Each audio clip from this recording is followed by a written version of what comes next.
Dance has gained popularity in American society and all around the world. If you simply search for the word dance on YouTube, you will find 116 million results. You can relive some of the most amazing pop culture dance phenomena of the decade on YouTube. Perhaps you saw the 20,000 member flash mob that began Oprah Winfrey's 2009 television season. Or what about the 1,500 prison inmates who performed a dance to Michael Jackson's Thriller in the Philippines? This surge in popularity has happened in conjunction with, and perhaps in reaction to, the numerous dance-related TV shows that have dominated television ratings for the last 7 years. Through media coverage, humanity has witnessed the therapeutic benefits of dance. We see that dance is a creative force that has the potential to change and improve our bodies, our moods, and ultimately our lives. In many episodes of these popular dance shows, celebrities' histories are presented with special emphasis on the therapeutic value of dance in assisting them through their life struggles. Many of you assume these programs are showing dance therapy. Currently, the word therapy is used to refer to anything that makes us feel better. How many of you can relate to retail therapy?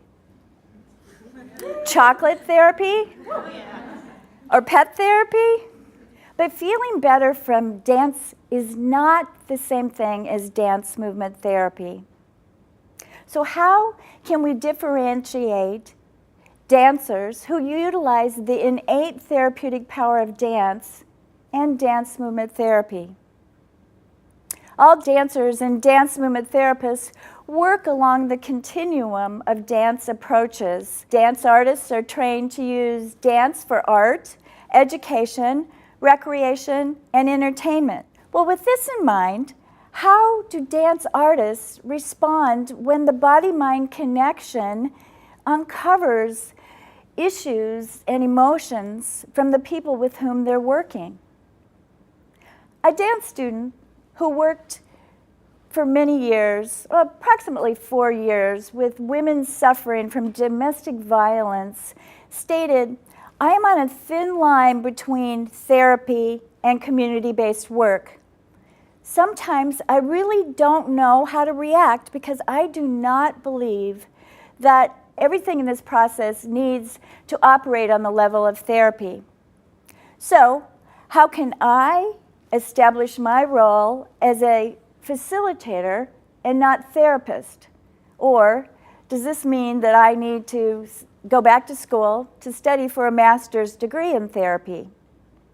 Her thesis advisor asked this dance student, "How can you help people in this work if you don't have the skills of a therapist? And are you putting your clients or your dance students in danger with activities that bring forward their emotions and their feelings?" Think about that. This very dilemma is the same one that dance artists faced in the 1940s. In order to ensure safe and ethical practice for the people with whom they were working, they sought further education, which resulted in the development of graduate degree programs in dance movement therapy. They created a national organization, the American Dance Therapy Association, and a Dance Therapy Certification Board. Dance movement therapists are the only dancers trained to do therapy. They use dance and movement to foster health, communication, and expression, promote the integration of physical, emotional, cognitive, and social functioning, enhance self-awareness, and facilitate change. They are professionals with years of training and clinical supervision to responsibly handle almost any biopsychosocial situation that may surface during the dance making and dance creation process. If a situation evolves where a patient is triggered by a traumatic memory or perhaps by a recent loss of sensory motor functioning secondary to their disease, the dance movement therapist knows not only how to assist the patient to cope with his or her distress, but uses what surfaces in therapeutic intervention.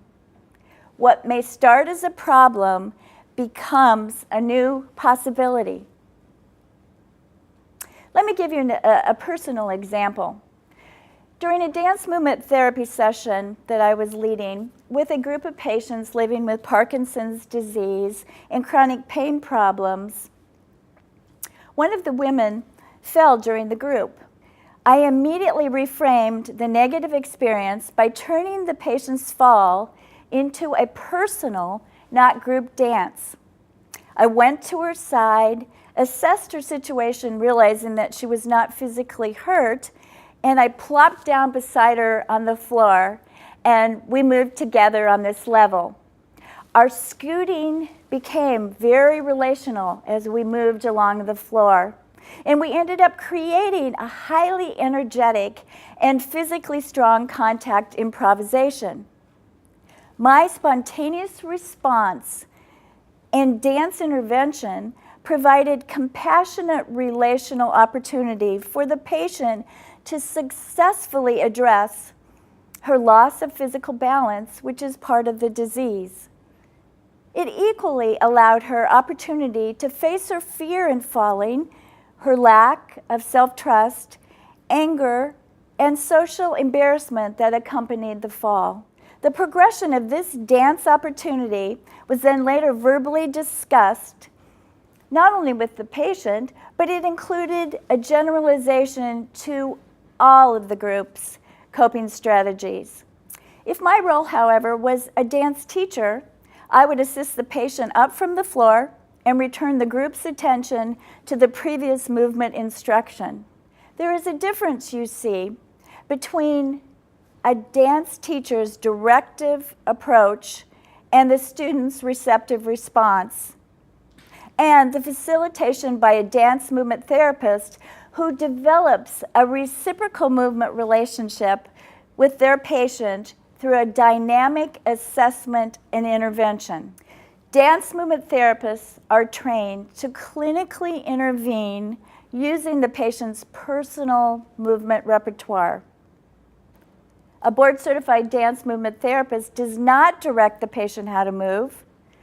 Unscripted dance and movement are the dance movement therapist assessment and intervention tools for addressing the patient's individual health objectives, which include but may not be limited to things as expanding the range and quality of movement, increasing and channeling energy, fostering feeling identification and affect regulation, and reducing anxiety and depression. The dance movement therapist compassionately assists the patient client with his or her health objectives, in addition to providing the aesthetic, the educational, the recreational, social, and therapeutic dance experience. Dance movement therapists are capable of safely and ethically dancing with all people who have mental and physical disease in their lives. Dance movement therapists have a psychotherapeutic approach that integrates the physical, emotional, cognitive, social, and spiritual aspects of an individual. Dance movement therapists have high standards of education, at minimum a master's degree. They have 3,640 hours of supervised clinical practice and board certification.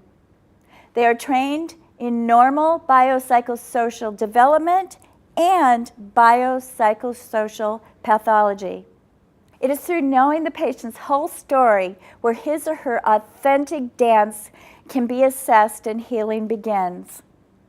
Unlike some of these dance competition TV shows, no movement or dance is wrong in a dance movement therapy session, well, unless it's harmful. All authentic movement and dances are truly honored. patients leave a dance movement therapy session with a sense of empowerment, having creatively transformed their biopsychosocial struggles into winning opportunities.